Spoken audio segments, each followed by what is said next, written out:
What's up, everybody? This is Big Mike. A little late in talking about this, but I want to talk about the recent retirement of Tracy McGrady from the NBA. He hasn't ruled out playing overseas in the other league, but he officially retired from the NBA. I didn't think that he would retire this year. I thought he would try to sign with some contending team because I knew that at this point in his career, winning a championship was important.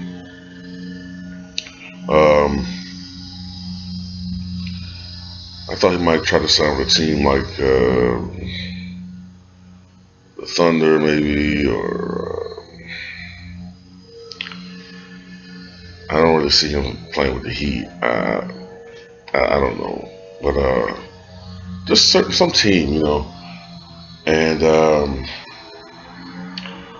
but Trace McGrady is one of those guys that he's another one of these guys where you're like, what could have been, he didn't have such a brief career like, say, someone like and these two individuals died tragically, like Reggie Lewis or Drazen Petrovic, where his body of work was so little that you really couldn't tell what would happen projected as far as his career.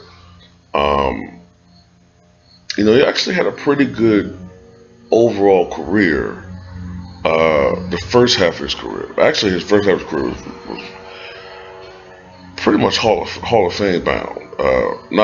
Not to say he'd have been in the upper echelon of players, but he was. Look at the first half of his career; it looked like he was probably to be a certified Hall of Famer. But the second half of his career was marred by injuries. These injuries eventually robbed him of much of his athleticism, or the explosive athleticism he used to have. He became mostly a pretty good,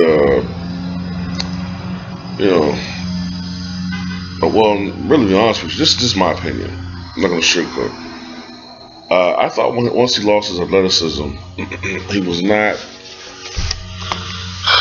really a valuable piece to a lot of teams. Every now and then he would have these spurts where you would kind of see some of the old Tracy McGrady, like as far as him getting hot, hitting certain shots. I remember it was a critical game. I believe it was when he was playing with the Atlanta Hawks. I think it was the game that they beat the Miami Heat. I think it was the first year Miami won the championship, their regular season, and it was like rewinding the clock over back to 2005. It was, kind of like Tracy McGrady when he had that 13 points in 35 second spurt against the San Antonio Spurs when he was with the Rockets. But because Tracy McGrady really has no specialty or area that he specialized in outside of his athleticism and scoring ability, he can still score, but a lot of his athleticism elevated his scoring ability, in my opinion, and when he lost that, he wasn't quite the scorer that he used to be. He's not like a big defensive guy. He's not a three-point specialist like Ray Allen. So when the whole thing fell apart for him, it fell apart for him. But I want to talk about him, Trace McGrady, 10 years ago, right now. 10 years ago, Trace McGrady was the scoring champion of the NBA, the reigning scoring champion of the NBA, averaging 32 points a game. I believe the 2 years that he led league scoring, he averaged 32 and 28 points respectively. I remember Trace McGrady was that guy. He was like the first new dimension big guard at the time. Like at that time, we hadn't really seen a player like Tracy McGrady. He was 6'8", 210 pounds at the time, but you really didn't see guards 6'8" at that time. Now you see it a little bit more frequently, but he was an amazing athletic specimen as a player. almost as athletically gifted as his cousin, Vince Carter. And he was also, I do say that even though Vince Carter is a little bit more athletically gifted to me than Tracy McGrady, McGrady, because of his size, his body structure, is able to do certain things though that Vince can't quite do, or couldn't quite do in his prime, like as far as being able to sort of take off from farther distances than Vince Carter.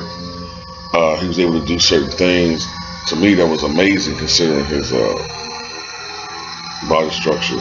That dunk on Sean Bradley, I think it was back in 2005, 2006 or so, was freaking amazing.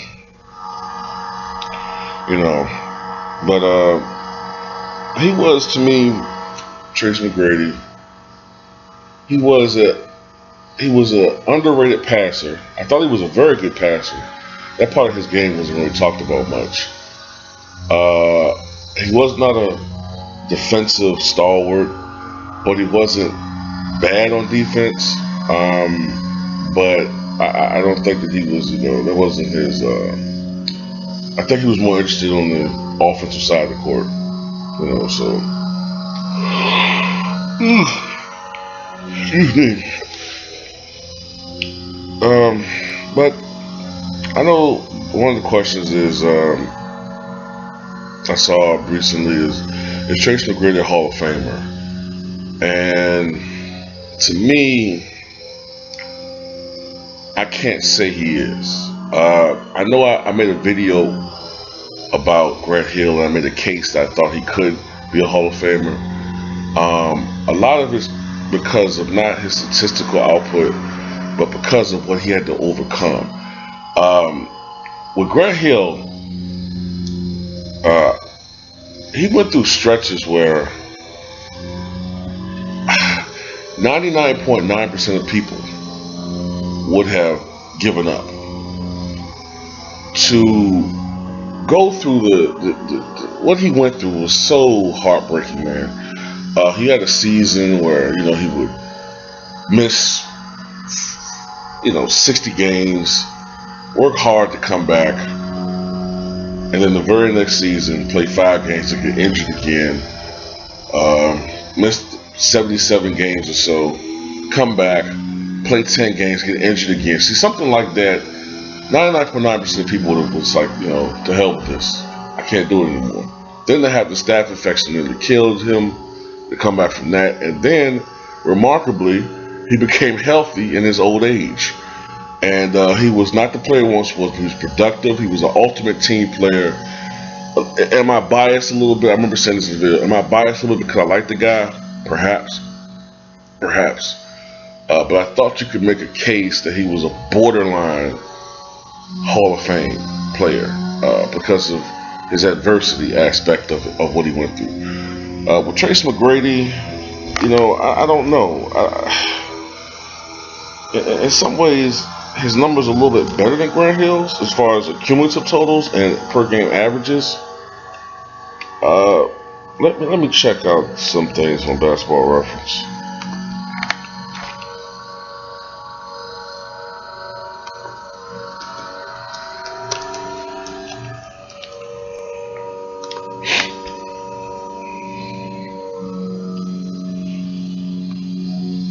Oh yeah, look at the picture of Tracy in his Orlando Magic days.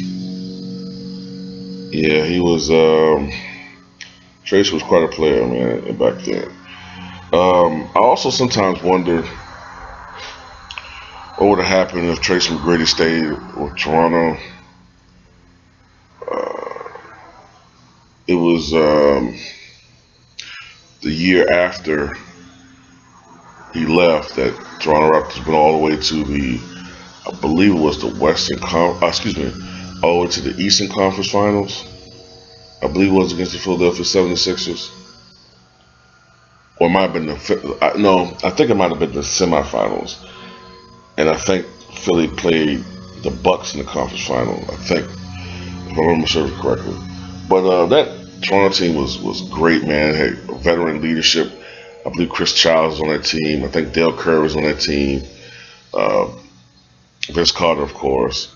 I'm trying to remember if Charles Oakley was on that team at the time. He may not have been. But that team was very good, man. Jerome Williams. That was a really good team, man. And I just couldn't imagine if Tracy McGrady's on that team, man.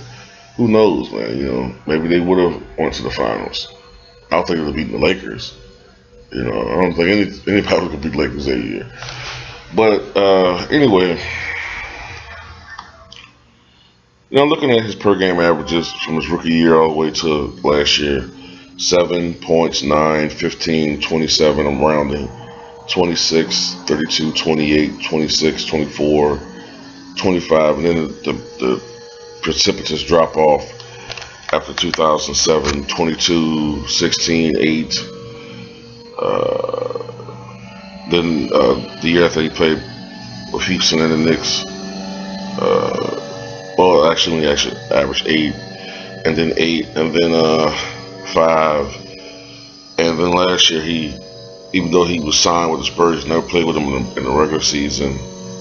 I think he only played one game for 7 minutes in the playoffs, so really he didn't contribute anything. And look at his NBA career. He has per game averages of 19.6 points, 5.6 rebounds, 4.4 assists, 1.2 steals, 0.9 blocks. Shot 43.5% for the field, which I always thought was a pretty low, considering the fact that he usually had a size advantage against his opponent. So particularly in the early part of his career, like I said, when there was still a lot of 6'3", 6'4" guards in the league, and you know, I never understood why he shot such a low percentage. You know, a lot of it was because of the types of shots that he took.